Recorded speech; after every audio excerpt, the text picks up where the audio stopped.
Books forever में खुशामदीद। Novel इश्क दीवाज़ी जिसकी राइटर हैं रेहाना आफ्ताब, उसकी ये 45वीं एपिसोड है। तो आइए जल्दी से स्टार्ट करते हैं इस एपिसोड को बगैर किसी देर के।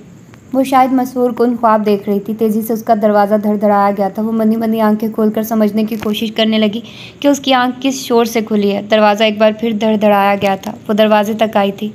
क्या हुआ समहान? उसका चेहरा देखकर सवाल कर गई। अभी तो रात भी नहीं ढली थी।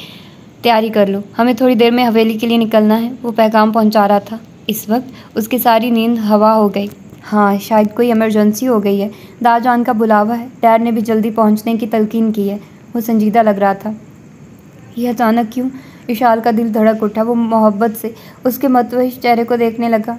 मालूम नहीं, मुझे बस सबको लेकर जल्दी पहुंचने को कहा गया है। वो हौले से मुस्कुरा दिया। कहीं वो खौफजदा हुई। वहम मत करो, दिल मजबूत करके चलने की तैयारी करो। सुबह भी तो निकलना था ना, अभी सही। वो खुद को लापरवाह जाहिर करके मुड़ा था, लेकिन उसे ठठक के रुकना पड़ा। समहान, तुम यहाँ इस वक्त? फायजा सामने से चली आ रही थी। रात के उस पहर विशाल और समहान को बातें करते उन्होंने अचंभे से देखा था। क्या बातें हो रही थी? उसकी आवाज़ तो उन तक नहीं पहुंची थी, लेकिन उनके तासुरात उन्हें हैरान कर रहे थे। तभी वो करीब चली आई थी। दोनों ही उन्हें देख के संभले थे। शाल के बिखरे बाल और एक साइड पर पड़े दुपट्टे को फायजा ने अजीब नज़रों से देखा था। इतनी रात गए। समहान की शाल से बातें उन्हें कुछ सोचने पर मजबूर कर रही थी। बाल समेटते उनकी नज़रों से कुछ खफीफ सी होकर वो दुपट्टा ठीक कर गई थी। कुछ नींद और कुछ अचानक मिलने वाले पैगाम ने किसी चीज़ की तरफ ध्यान जाने ही नहीं दिया था। ताईजान, हवेली से दाजान का पैगाम मिला है कि आप सबको लेकर फ़ौरन हवेली पहुंचो। विशाल के बाद आप और निदा जी को ही जगाने आ रहा था। वो संभल के सच्चाई गोश गुजार कर गया। उनकी हैरानगी और मशकूक नज़रों से छुपी न रह सकी। इस वक्त अचानक? सब खैर तो है बेटा? उसके लहजे की सच्चाई उसके चेहरे से आया थी। फायजा की जहाँ हैरत ख़त्म हुई, वहीं गैर मुतवक्का पैगाम पर परेशानी लाहक हो गई। मुझे बस इतना ही पैगाम मिला है ताईजान, फर्मा बरदारी से। आप निदा जी को भी जगा दें। निदा को जगा देती हूँ। बेटा, क्या इतना वक्त है कि मैं तहज्जुद पढ़ सकूँ? उसी बाइस उठी थी। मबादा जल्दी ना हो, इस ख्याल से उन्होंने इस्तफसार किया। आप पढ़ लें ताईजान, तब तक मुलाजमों को जाने की इतला कर देता हूँ। खुश दिली से गोया था। जाने के नाम से विशाल को एकदम चुप सी लग गई थी। गो कि सुबह जाना तो तय ही था, लेकिन उस वक्त अचानक बुलावे पर वो साकित सी हो गई थी। सामान अफंदी मुलाजमों को इतला करने चल दिया था। फायजा उसे तैयार होने की हदायत करके निदा के कमरे की ओर बढ़ गई थी। वो कहीं लम्हे सुन्न आवाज़ के साथ खड़ी रह गई थी। उसकी आंख खुली तो वो उसे जागने के असबाब के बारे में सोचती। अंधेरे कमरे में आंखें फाड़ फाड़ के वजह को ढूंढने लगी, लेकिन वजह तो कोई नज़र नहीं आई। अलबत्ता धीमी सरगोशी की आवाज़ से हवास ज़रूर अलर्ट हो गए। वो ध्यान लगाकर सुनने लगी तो सरगोशी शाज़ो-शमून की महसूस हुई। नींद में बातें करने के मर्ज में भी मुब्तला है शायद। वो तल्खी से सोच के खेस दोबारा मुँह तक तान के सर भी अंदर कर गई, लेकिन अगले ही पल कमरा रोशन करने के साथ उसके ऊपर से खेस खींच ली गई थी। क्या बदतमीज़ी है ये? अचानक से तेज़ रोशन आंखों पर पड़ी तो बेसाख्ता हाथ आंखों पर रखते सर्दी से कांपते उसने नारा या एहतजाज बुलंद किया। चलने की तैयारी करो, हवेली से बुलावा आया है। उसके एहतजाज को खातिर में लाए बिना वो हुक्म सादिर करके कमरे से निकल गया था। उसका सोया जागा जहन भग से उड़ गया। हवेली से बुलावा? इस वक्त? वो हैरत का शिकार होकर वक्त का तयन करने लगी। घड़ी तो कोई पास थी नहीं। रोशनदान के उस पार धुंध का बसेरा था। अचानक से मस्जिद के माइक खड़खड़ाने लगे तो उस वक्त का तयन करने में आसानी हुई। अजान फजर हो रही थी। उठकर बैठने के साथ वो खेस भी अपने गिर लपेटकर अजान सुनने लगी। आज से पहले इतनी तवज्जो इन हमाक नसीब ही कब हुई थी। अक्सर तो रात ही 3-4 बजे के बाद होती थी। जब अजान का वक्त होता तो वो तब तक गहरी नींद में जा चुकी होती थी। गो के यहाँ आकर जल्दी सोने की आदत हो गई थी। ना टीवी वीडियो की सहूलत, सेलफोन पहुँच से दूर, ना बंदा ना बंदे की ज़ात। वो जाकर करती भी तो क्या, फ़कत एक उसी का हसरा था जिसकी मौजूदगी में कोशिश करती थी हवास में कम ही रहे, ताकि खौलता खून अपने लेवल पर रहे। तुमने सुना नहीं मैंने क्या कहा है? कमरे में वापस आया और उसे अपनी जगह में खेस ओढ़े बैठे देखकर नागवारी का इजहार कर गया। गालबन वो वज़ू करके लौटा था और अब सर पे रुमाल बांधते नमाज की तैयारी कर रहा था। इतनी सुबह सुबह क्यों बुलावा आया है? कन्वेंस तो हमारे पास कोई है नहीं, जाएंगे कैसे? आने का मंजर अजबर था, तभी तहफ़्फ़ुज़ात गवा दिए और उसके माथे की त्योरी चढ़ गई। कैसे जाएंगे ये सोचना तुम्हारा काम नहीं है, तुम बस चलने की तैयारी करो। नागवारी से जता गया। ठीक है, लेकिन ये ध्यान रहे मैं पैदल चल के स्टॉप तक भी नहीं जाऊंगी। इस धौंस भरे अंदाज पर शाज़ो-शमून ने शॉक्ड होकर उसे देखा था। रस्सी जल गई लेकिन बल नहीं गए। जैसे ज़रबुल मिसल गालबन तुम जैसे ढीठों को देखकर ही वजूद में आए। कोई सोच होती और वो उस पर ना अंडेलता, ऐसा कहाँ मुमकिन था। वो सर झटक के रह गई। कोई जता गई, कोई परवाह ही नहीं। लगता है यहाँ पर कुछ ज़्यादा दिल लग गया, वापस जाने को दिल नहीं कर रहा। उसे तो लगा था वापसी का सुन के वो खिल जाएगी, भाग भाग के तैयारी करेगी, लेकिन उसका ठुस अंदाज उसे जिज कर रहा था। वापसी की खुशी तो उसी दिन होगी जिस दिन आप जैसे हिटलर का नाम मेरी ज़िंदगी से हटेगा। अभी तो कहीं भी जाऊँ कोई खुशी नहीं, हर जगह आपसे निस्बत जो मौजूद है। इस्तज़ाइया अंदाज था। कोई और वक्त होता तो शायद वो एक आध हाथ इस बात पर जुड़ देता, लेकिन इस वक्त तो बुलावे की वजह से जहन मुंतशिर था। सम्मान भी हवेली में नहीं था, वो भी दूर था। जाने क्या बात हो गई थी हवेली में कि उसे जल्दी पहुंचने का हुक्म चौधरी अशमत कॉल पर दे चुके थे, लेकिन उसका जिज कर देने वाला अंदाज भी नाकाबिले बर्दाश्त था। जब तक नमाज पढ़ के आऊँ तुम तैयार मिलो। ज़बान दराजी का मुजाहरा आप रास्ते में भी अंजाम दे सकती हैं, क्योंकि एक इसी इल्म हुनर से तो आप माला माल हैं। उस पर एक सर सी निगाह डालकर वो कमरे से निकल गया था और चंद सेकंड्स बाद बाहर से दरवाजे पर ताला डाला जाने लगा तो उसके लबों पर एक इस्तज़ाइया मुस्कुराहट फैल गई। वो नहीं हारी थी, ना ही वापसी के लिए उसने एड़ियाँ रगड़ी थी, बल्कि वो खुद चलने को कह रहा था। ये उसकी ज़िद्दी तबीयत की जीत ही तो थी और वो अपनी जीत पर खुश थी। निकाह हो चुका था। ऑफ वाइट खूब भरे हुए डिज़ाइनर सूट में सस्ते बाज़ारों के कपड़े पहनने वाली मावरा याह्या की छवि निराली थी। निकाह के बाद पुरतकल्लुफ़ खाना हुआ था जिसमें अनगिनत वैरायटी इस बात की गवाह थी कि चौधरी जहांगीर कितने खुश थे। इतने मुख्तसर वक्त में एक नामुमकिन तकरीब को उन्होंने इतने खुश असलूबी से तरतीब दिया था कि ईशान जहाँ भी उनकी तेज़ रफ्तारी देखकर हैरान रह गया था। अनुषा और बाकी सब काफ़ी देर बैठे रहे थे। अनुषा बस उसके चेहरे पर नज़रें जमाए बैठी थी, जिसमें किसी किस्म के तासुरात नहीं थे। वो खामोशी से अपने हाथों को देख रही थी। मेहंदी की लाली ने उन लकीरों में भी रंग भर दिया था जिनमें कभी बदनसीबी झलकती थी। सोनी कलाइयों में भर भर चूड़ियाँ, गोल्ड के मोटे मोटे कंगन, मखरूती उंगलियों में दीदा ज़ेब गोल्ड और डायमंड की अंगूठियाँ एहसास दिला रही थी कि वो पाबंद हो चुकी थी। यसरा और शफ़क़ की मौजूदगी में अनुषा ज़्यादा बातें न कर सकी, लेकिन उसे दुआएं देकर लौट आई थी। बाहर से किसी को मदऊ नहीं किया गया था, लेकिन जाने कैसे सना और इंशरा को भिनक पड़ गई थी और वो निकाह मुबारक के शोर के साथ रौनमा हो गई थी। सना तो सहबा के लत्ते लेने लगी थी, लेकिन चौधरी जहांगीर को कहीं गरा ना गुजरे, इसलिए सहबा उन्हें कोने में ले गई थी। लेकिन सना की आवाज़ इतनी कम हरगिज़ नहीं थी कि चौधरी जहांगीर उससे महरूम रहते। तुम्हारा वावेला बेकार है सना। ईशान की खुशी के आगे अगर मेरा खूनी रिश्ता भी टूटेगा तो अपने बच्चों की खुशी के लिए मुझे उस पर भी अफसोस नहीं होगा। इंशरा कभी ईशान की पसंद रही ही नहीं, तो तुम्हारा ये शोर क्या मायने रखता है? चौधरी जहांगीर के दो टोक जवाब के बाद सना को अपना रुकना सरासर बेइज्जती लगी थी। मुझे रिजेक्ट किया तभी जान गई थी तुम गंदगी को ही अपनाओगे। शाहजहां और मावरा याह्या के दरमियान एक पल को रुक के इंशरा ने जहर उगलना ज़रूरी ख्याल किया था। Get lost. ईशान जहाँ का धीमा लेकिन सर्द लहजा इंशरा को पैर पटक के पलटने पर मजबूर कर गया था। उसकी तरफ से मैं तुमसे माजरत करता हूँ, ज़रा तमीज़ नहीं है उसे बात करने की। शाहजहां इंशरा के रवैये की एक्सक्यूज़ कर रहा था और मावरा याह्या के चेहरे पर धीमी सी इस्तज़ाइया मुस्कुराहट फैल गई थी। कल तक वो उससे कई गुजरी ज़बान उसके लिए इस्तेमाल करता था और आज इंशरा के जुमले पर माफ़ी का तलबगार था। वक्त कैसी कैसी करवट लेता है, वो भी उसकी मुस्कुराहट से जान गया था। तभी कुछ शर्मिंदा सा हो गया। वक्त की चाल का तो वो खुद शिकार हो गया था। उसे नीचा दिखाने का खेल खेलते खबर ही ना हुई कब वो खुद राह की धूल हो गया। सब जा चुके थे। सहबा को बेटे और शौहर की पसंद अच्छी नहीं लगी थी और सारी ज़िंदगी चौधरी जहांगीर की हाँ में हाँ मिलाने वाली इस बार थोड़ी सी नापसंदीदगी दिखाकर अपने कमरे में बंद हो गई थी। नरमीन को मावरा से कुछ ख़ास लेना देना नहीं था। भाभी लाने के लिए उसने किसी को पसंद नहीं कर रखा था। मावरा की जगह भले कोई भी होती, उसे कोई फ़र्क नहीं पड़ता था। ना ही भाभी से कोई ख़ास लगाव था कि वो उससे लग के बातें करती रहती। मेहमानों के बाद वो भी आराम करने जा चुकी थी। मुलाजिम भी सोने जा चुके थे। किसी काम से लाउंज की तरफ आते शाहजहां चौधरी जहांगीर को सोफे पर पपोटो को दबाते देखकर ठटका था। इतनी रात के वो यहाँ क्यों बैठे हुए थे? आपकी तबीयत तो ठीक है डैड? वो पीछे से आकर उनके शानों पर हाथ रख गया था। ऐसे वालिद मोहतरम जिन्होंने रातों रात बेटे की पसंद को निकाह में बांध दिया था, वो तो पहले ही बाप की मोहब्बत पर नाज़ा रहता था, अब तो उसमें कहीं गुनाह इजाफा हो गया था। ईशान पपूटो पर से हाथ हटाते उन्होंने उसकी मौजूदगी को महसूस करते उसके हाथ पर हाथ रख दिया था। वो सामने आ गया। आप ठीक है डैड? वो तशवीश से उन्हें देख रहा था। मैं ठीक हूँ बेटा, आओ बैठो। हाथ थाम कर उन्होंने अपने साथ बिठा लिया था। इस वक्त यहाँ क्या कर रहे हो? तुम्हें तो मावरा के साथ होना चाहिए था। चौधरी जहांगीर के कहने पर वो एकदम से झिम गया था। आपको यहाँ इस तरह बैठे देखकर परेशान हो गया था। मुझे लगा कि शायद आप मेरी वजह से किसी बड़ी मुश्किल में आ गए हैं और अब उसी को लेकर परेशान हैं। अचानक निकाह, हवेली में किसी को खबर ना करना, दाजान को बिना बताए इतना बड़ा स्टेप। शायद मेरी वजह से आप किसी बहुत बड़ी मुश्किल का शिकार हो गए हैं। शाहजहां को बहुत अच्छे से एहसास था कि जिस निकाह को चौधरी जहांगीर ने बहुत आसान बना दिया था, उसकी सफाई सबके सामने देना उनके लिए कितना मुश्किल काम होगा। उसके खदशों और अंदेशों पर चौधरी जहांगीर बच्चों की तरह मुस्कुराए थे और ये मुस्कुराहट भी चंद खुशकिस्मत लोगों को देखना नसीब होती थी, जिनमें ईशान जहां सरे फहरिस्त था। तुम खुश हो ना? इस निकाह के बाद से? उसका हाथ थपथपाते वो दोस्तों की तरह इस्तफसार कर रहे थे। Yes dad. सच तो उसके चेहरे पर दर्ज था।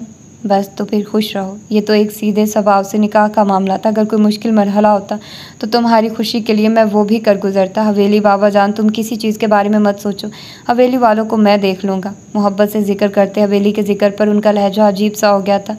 मैं सुबह ही हवेली के लिए निकल रहा हूँ। अब तक निकाह की खबर बाबा जान तक पहुँच गई होगी। उनसे मिलकर बात करनी है। कल तुम सबको लेकर हवेली चले आना। नरमीन और समहान का निकाह भी करवा कर ही अब के लौटूंगा। बहुत हो गई हवेली वालों की मनमानी। मेरे बच्चों की खुशी की राह में जो कोई आएगा उसे बख्शूंगा नहीं। जहांगीर का साथ देने वाला कोई नहीं था, लेकिन अपने बच्चों के लिए मैं हूँ। लहजा सर्द हो चला था। ज़माने भर की कड़वाहट तासुरात का रूप धार के चेहरे पर फैल गई थी। क्या हुआ था डैड आपके साथ? ईशान जहाँ को सुन के अजीब सा लगा था। वो बहुत अजनबी से लग रहे थे। कुछ नहीं, तुम मावरा के पास जाओ, उसे भी बता दो कि हवेली जाना है और दिन में उसे अच्छे से शॉपिंग करवा देना। मैं नहीं चाहता मेरी बहू हवेली में किसी से कम लगे। जी डैड। फरमा बरदारी से हामी भर गया था। अब से तुम्हारा सारा वक्त मावरा के लिए होना चाहिए। उसे किसी किस्म की शिकायत ना हो तुमसे। बिलफर्ज तुमसे कोई कोताही हुई तो शायद मैं तुम्हारी क्लास भी लगा दूँ। इसलिए ध्यान रखना कि मावरा को कोई तकलीफ ना पहुँचे। मुनज़्ज़ा को जीते जी हम ये खुशी ना दे सके, लेकिन मावरा को बहुत खुश रखना। चौधरी जहांगीर अपनी सर नज़रें उस पर गाड़ गए थे। क्लास वाली बात पर वो एक पल को ठटका था, लेकिन अगले पल मुनज़्ज़ा के तज़किरे पर उसे भी एहसास से नदामत ने जकड़ लिया था। मेरी फ़्लाइट में वक्त है अभी, तुम भी जाके आराम करो। मेरी बातें याद रखना, कोई शिकायत का मौका ना देना। उसके हाथ पर दबाव डालते वो तनबीही लहजे में कहते लाउंज से निकल गए थे। अपने कमरे के दरवाजे तक आते वो अजीब सी झिझक का शिकार था। निकाह के बाद मावरा याहिया को उसके कमरे में ले आया गया था। गो के बाकायदा रुखसती नहीं हुई थी, लेकिन मावरा की उसके कमरे में मौजूदगी और चौधरी जहांगीर का उसे वक्त देने पर इसरार, शिकवे का मौका न देने पर तनबीह, बहू की हैसियत से हवेली में तारुफ, ये तमाम बातें इशारा कर रही थी कि वो उसकी ज़िंदगी और घर में अहमियत हासिल कर गई है। सहबा और नरमीन का अंदाज़ गुजारे लायक था और उसे कोई ख़ास परवाह भी नहीं थी। उसने जो ख्वाहिश की बाप ने उसे झट उसके नाम लिख दिया। उसके लिए यही बहुत था। कमरे में दाखिल हुआ तो वो उन्हीं भारी कपड़ों में नीम दराज नजर आई। लॉक की आवाज़ और उसकी आंख पर मावरा सीधी हो गई थी। सर पे सेट किया हुआ दुपट्टा खुलकर अब शानों पर आ गया था। हेयर स्टाइल को खोलकर हल्के से कैचर में कैद कर दिया गया था, लेकिन दुल्हनापे की झलक बदस्तूर मौजूद थी। तुमने चेंज नहीं किया अभी तक। यकीनन वो इजी महसूस नहीं कर रही होगी।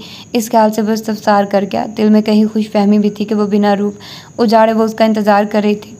वार्डरूम में एक भी जनाना सूट नहीं है। मेरा बैग इसी रूम में है जिसमें रुकी हुई थी। कई बार कोशिश की कि जाके अपना बैग ले आऊँ, लेकिन जाने आपकी फैमिली क्या ख्याल करे, ये सोचकर बैठी रह गई।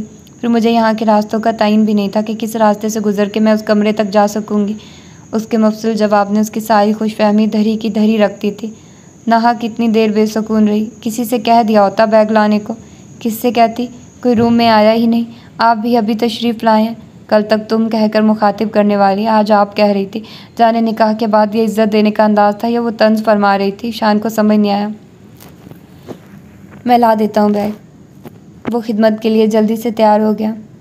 क्या मुझे यहाँ रहना है? वो शायद खुद जाके चीज़ें लेना चाह रही थी, लेकिन इससे पहले मकाम का तयन करना भी ज़रूरी था। यहाँ कोई मुश्किल है? वो उल्टा इस्तफसार करने लगा तो वो सपाट तासुरात से गर्दन नफ़ी में हिला गई। शान जहाँ बैग ले आया था, आरामदेह सूट निकाल कर वो तब्दील कराई थी।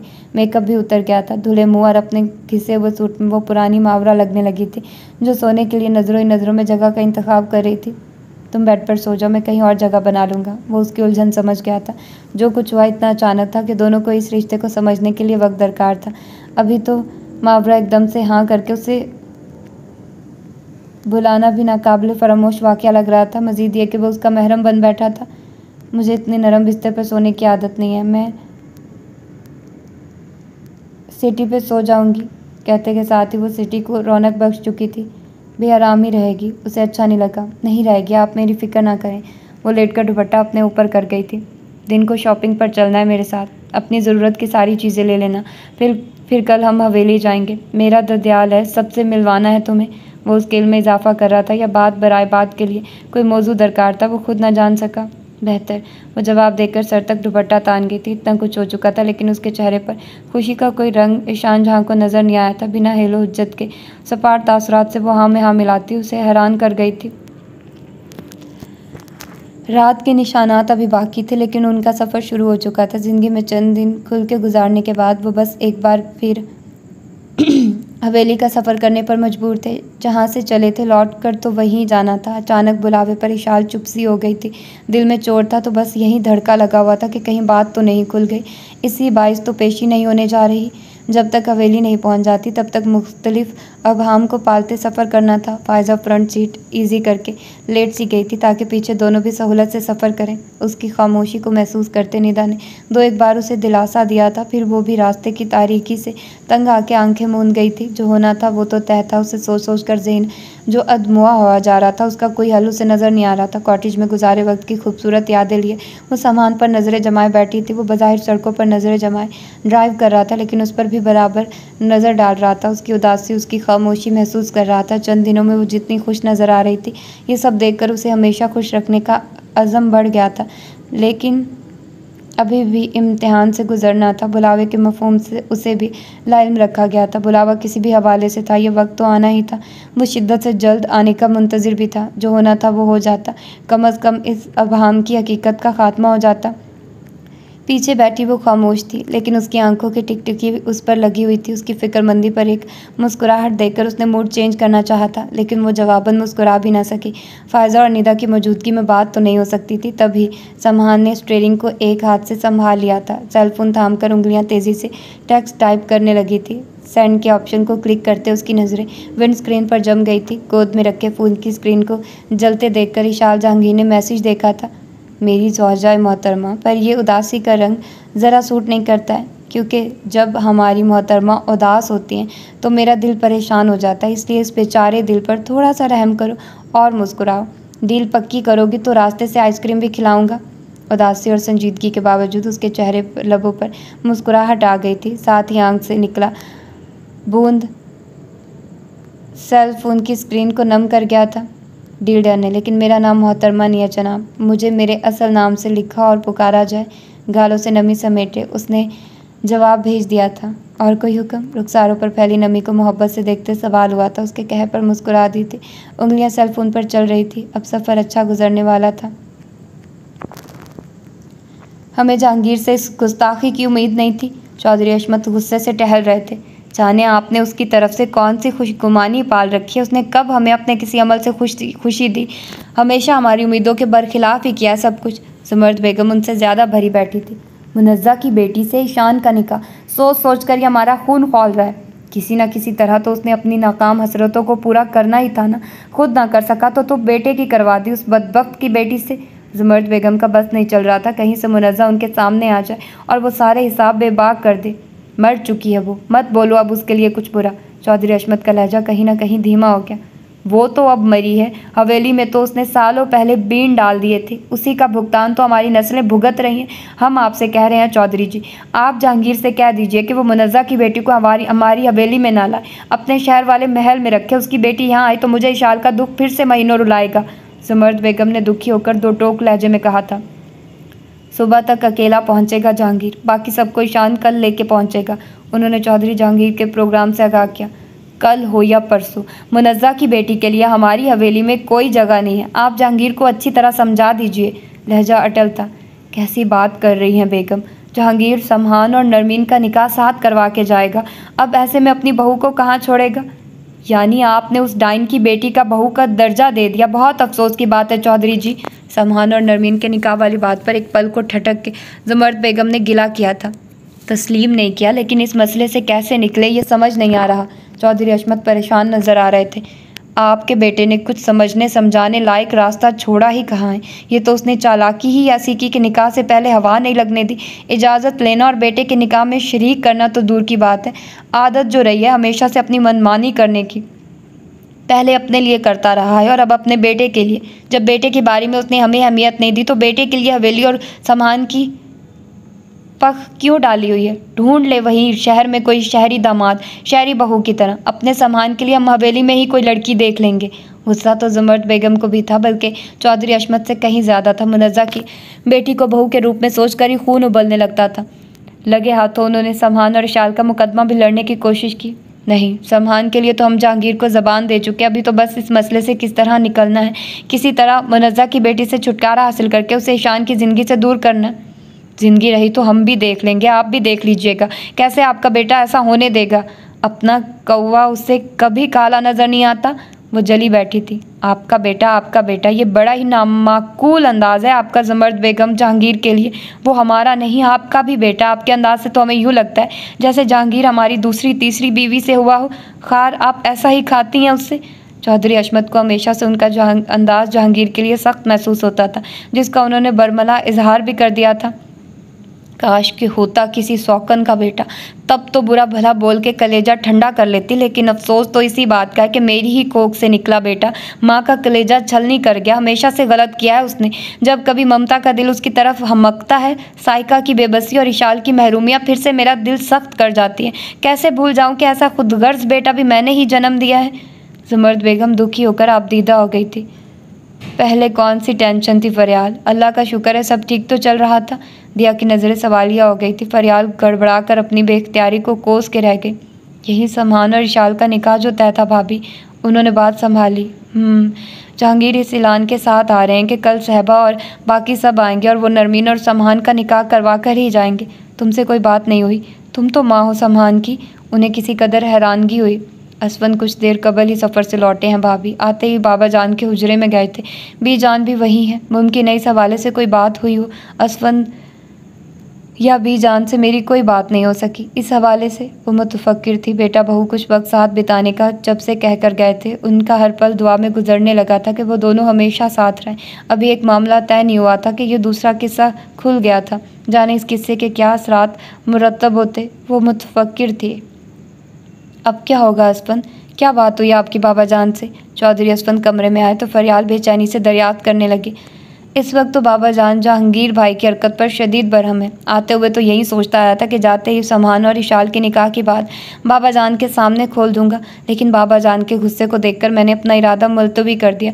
ये ना हो जहांगीर भाई का गुस्सा हमारे बेटे बहू पर उतर जाए। इसी बात का ख्याल करके चुप रह गया। जहांगीर भाई की पूरी फैमिली कल आ रही है और वो नरमीन और सम्मान का निकाह करवा कर ही लौटने का इरादा रखते हैं। फरियाल ने धड़कते दिल से मालूमात पहुंचाई। नरमीन और सम्मान का निकाह, ला हौला वला कुव्वता। इशाल हमारी बहू बन गई है। अब किसी नरमीन की गुंजाइश ही कहाँ निकलती है। आ जाने दो सबको, अच्छा है सबके सामने बात खोले।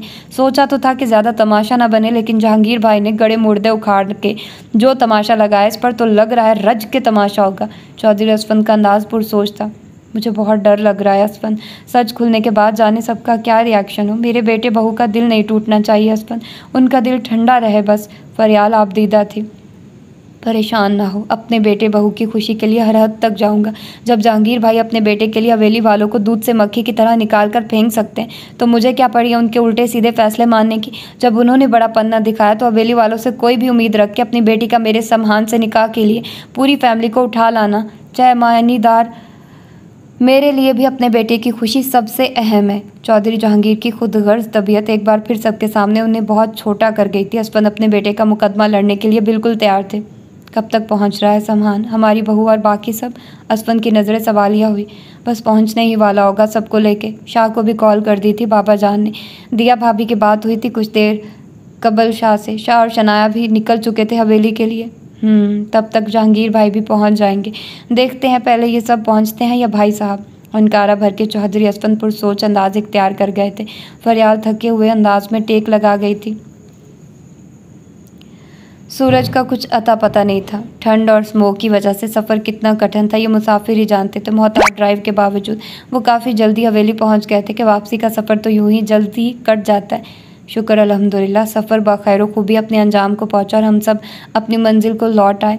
अपनी तरफ का दरवाज़ा खोलकर उतरती फ़ायज़ा ने शुक्राना कलमात अदा की। दिया और निदा के साथ इशाल भी उतरने लगी थी। चौकीदार गेट बंद करते रुका था। एक और गाड़ी नमूदार हो चुकी थी, अजनबी गाड़ी, लेकिन उसमें शाह और शनाया को देखकर सभी रुक गए थे। अस्सलाम वालेकुम। शाह उन सब तक चला आया था। शनाया भी पीछे पीछे थी। वालेकुम अस्सलाम। क्या मौके पर पहुँचे हो तुम लोग? फ़ायज़ा बेटे बहू को देखकर निहाल हो गई। निकले अलग अलग थे लेकिन पहुँचे साथ। अच्छा इत्तेफाक है। ये गाड़ी किसकी है ब्रो? खुशी का इजहार करते सम्मान गले लगा था। एक कबायली दोस्त की है। ये बुलावा किस नौयत का है? वो जानने का ख्वाह था। कुछ इल्म नहीं, तुम्हारे साथ ही हम भी दाखिल हुए हैं। सम्मान ने शानियाँ झुकाकर लाइल्मी का इजहार किया। तुम कैसी हो बेटा? फ़ायज़ा ने शनाया को गले लगाया। ठीक, मुख्तसर पहराई में जवाब देकर वो निदा के बाद इशाल से भी मुसाफा कर गई। अंदर चलो, अंदर चल के ही खबर होगी क्या मामला है। फ़ायज़ा को भी खुद बुध लग गई थी। शाह को भी बुलवा लिया गया था, मतलब बात कोई ख़ास थी। अभी वो सब अंदर जाने के लिए कदम बढ़ाने ही लगे थे कि ज़ोरदार हॉर्न पर चौकीदार को एक बार फिर जहमत करना पड़ी। स्मोक और गाड़ी की तेज़ हेडलाइट्स में उन्हें किसी की शक्ल तो नज़र नहीं आई। चौकीदार के दरवाज़ा वाक करने पर गाड़ी जन से दाखिल हुई थी और उसमें से उतरते चौधरी जहांगीर को देख के इशाल जहांगीर का खून खुश्क होने लगा था। बाकी सभी उनकी उस बेवक्त की आमद पर हैरत ज़दा मामले की संगीनी पर सोचने को मजबूर हो गए थे। अस्सलाम वालेकुम भाभी बेगम, आप सब यहाँ क्या कर रहे हैं? शाजु शमून और समहान अफंदी से मुसाफा करके सबके सलाम का जवाब देते वो फ़ायज़ा को मुखातिब करके, हम सब मरी कॉटेज से अभी लौटे हैं। शाह और शनाया भी अभी अभी पहुँचे हैं। तुम अकेले आए हो?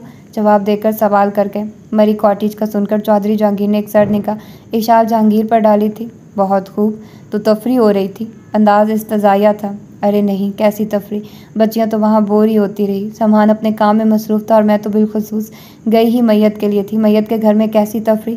फ़ायज़ा ने सच्चाई बताई। इसे साथ ले जाने की क्या ज़रूरत थी?